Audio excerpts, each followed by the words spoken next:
کیا ستم نڑائے تھی تجھ پر امیہ نے، اقرار حق سے پسلی نہ تیری زباں بلال۔ مکہ احد احد کی صداؤں سے گونج اٹھا، خورشید انقلاب تھا تیرا بیاں بلال۔ ابو بکر نے خرید کے ایسے بڑھائے دام، دولت اگر زمیں ہے تو آسماں بلال۔ پیارے دوستو، حضرت بلال نے اسلام قبول کرنے کی وجہ سے کفار سے کتنی تکالیف برداشت کیے، اور آپ کون سے ظالم کافر کے غلام تھے، اور آپ کو کون سی مبارک صحابی نے اس کافر سے خرید کر آپ پر اتنا بڑا احسان کر کے آزاد کیا، جس کی وجہ سے آپ ظلم و ستم کے اندھیروں سے باہر آ گئی، اور آپ رضی اللہ عنہ کا حلیہ کیسا تھا۔ تو پیارے دوستو، ان تمام تر سوالات کے جوابات اس ویڈیو میں ہم آپ کی خدمت میں پیش کر رہے ہیں، لہٰذا آپ سے گزارش ہے کہ ہماری اس ویڈیو کو آخر تک ضرور دیکھے گا۔ پیارے دوستو، اس ویڈیو کا اکثر حصہ ابن ہشام معارج النبوہ کے حوالے سے لیا گیا ہے، جبکہ کچھ حصہ فضائل اعمال سے لیا گیا ہے۔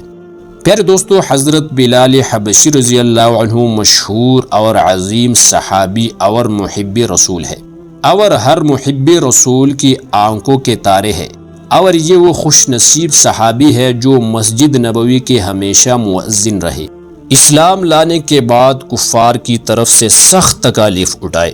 پیارے دوستو، حضرت بلال کے متعلق عام طور پر یوں سمجھا جاتا ہے کہ آپ کا رنگ مبارک بہت زیادہ کالا تھا، بلکہ بعض لوگ جب آپ کا حلیہ بیان کرتے ہیں تو معاذ اللہ ایک وحشتناک سا ماحول بنا دیتے ہیں۔ اللہ تعالیٰ بھی ادبی سے محفوظ فرمائے، یہ درست نہیں ہے۔ حضرت بلال کا رنگ مبارک گندمی تھا۔ علماء کرام نے آپ کا حلیہ بیان کرتے ہوئے لکھا ہے کہ حضرت بلال کا رنگ مبارک شدید گندمی تھا، واللہ اعلم۔ شروع میں آپ ایک کافر امیہ بن خلف کے غلام تھے۔ اللہ تعالیٰ نے جب حضرت بلال کو ایمان کی دولت سے مالا مال کیا تو وہ بت خانے میں اللہ تعالیٰ کی عبادت کیا کرتے تھے۔ دوسرے تمام لوگ بتوں کو سجدہ کرتے تھے، لیکن حضرت بلال اللہ تعالیٰ کی عبادت کیا کرتے تھے۔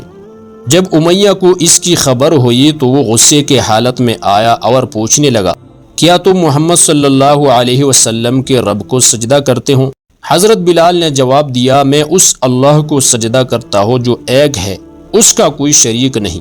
امیہ اس بات پر آگ بگولا ہو گیا اور آپ پر تشدد کرنے لگا۔ ان کو مکہ مکرمہ کی سخت گرمی میں دوپہر کے وقت تپتی ہوئی ریت پر سیدھا لٹا کر ان کی سینے پر پتھر کی بڑی چٹان رکھ دیتا تھا تاکہ وہ حرکت نہ کر سکے، اور کہتا تھا کہ یا اس حال میں مر جائے اور اگر زندگی چاہے تو اسلام سے ہٹ جائے۔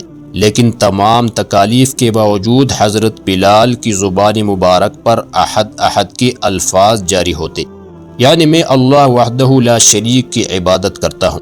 رات کو زنجیروں میں باندھ کر کوڑے لگائے جاتے، اور اگلے دن ان زخموں کو گرم زمین پر ڈال کر اور زیادہ زخمی کیا جاتا تاکہ بے قرار ہو کر اسلام سے پھر جائے یا تڑپ تڑپ کر مر جائے۔ عذاب دینے والے اکتا جاتے، کبھی ابو جہل کا نمبر آتا، کبھی امیہ بن خلف کا، کبھی اوروں کا، اور ہر شخص اس کی کوشش کرتا کہ تکلیف دینے میں زور ختم کرتے۔ ایک دفعہ امیہ بن خلف حضرت بلال پر بے پناہ تشدد کر رہا تھا اور کہتا جاتا کہ تو یہ کہہ دے کہ میں لات اور عزا جو دو بتوں کے نام ہے ان پر ایمان لایا۔ حضرت بلال نے فرمایا، میں لات اور عزا سے بیزار ہوں۔ امیہ غصے سے لال پیلا ہو گیا اور حضرت بلال کی سینے پر بیٹھ کر آپ کا گلا گونٹنے لگا، یہاں تک کہ حضرت بلال بے حس و بے حرکت ہو گئی۔ صبح سے لے کر شام تک آپ بے ہوش پڑے رہے۔ اس کے بعد جب ہوش میں آئے تو امیہ نے کہا، کہو کہ میں لات اور عزا پر ایمان لایا۔ حضرت بلال رضی اللہ عنہ نے آسمان کی طرف اشارہ کیا اور پھر احد احد کہا۔ ایک روز حضرت بلال کو سخت اذیت دی جا رہی تھی اور انہیں تپتے ہوئے پتھروں پر لٹایا ہوا تھا۔ حضرت ابوبکر صدیق رضی اللہ عنہ اس طرف سے گزرے۔ حضرت بلال کو اس حال میں دیکھا تو بےتاب ہو گئی اور ان کی آنکھوں میں آنسو آ گئی۔ حضرت بلال پر ایک دن امیہ تشدد کر رہا تھا۔ حضرت ابوبکر صدیق رضی اللہ عنہ نے دیکھا تو امیہ سے فرمایا، اے امیہ، اس غلام کو عذاب دینے سے تیرا کون سا کام درست ہوتا ہے؟ اللہ سے ڈر اور اس سے اپنا ہاتھ روک لے۔ امیہ کہنے لگا، میرا غلام ہے جسے میں نے اپنا مال دے کر خریدا ہے، مجھے اسی کو سزا دینے کا حق حاصل ہے۔ ابو بکر صدیق نے فرمایا وہ شخص جو کہتا ہے کہ اللہ ایک ہے اور اس کا کوئی شریک نہیں ہے تو اس کو تکلیف دیتا ہے، یہ کس قدر ظلم ہے جو تو اس پر روا رکے ہوئے ہیں۔ امیہ کہنے لگا اے ابو قحافہ کے بیٹے، تم نے ہی اسی نقصان کے راستے پر ڈالا ہے اور بتوں کی عبادت سے روکا ہے اور محمد علیہ السلام کی دین کی ترغیب دی ہے۔ اب اس مصیبت سے تم ہی چھڑاؤ، اگر تمہاری دل میں اس کے لیے رحم ہے تو اسے مجھ سے خرید لو۔ حضرت ابو بکر نے اس موقع کو غنیمت جانا اور فرمایا کہ میں حضرت بلال کے بدلے تمہیں ایک سفید نصرانی غلام اور 10 اوقیہ سونا دیتا ہوں۔ امیہ نے منظور کر لیا اور پھر وہ ہنسنے لگا۔ ابو بکر صدیق نے پوچھا تو کیوں ہنستا ہے؟ کہنے لگا رب کعبہ کی قسم تو نے بہت نقصان اٹھایا، اگر تو مجھ سے اسے 1 درہم میں بھی خریدتا تو میں اسے بیچ دیتا۔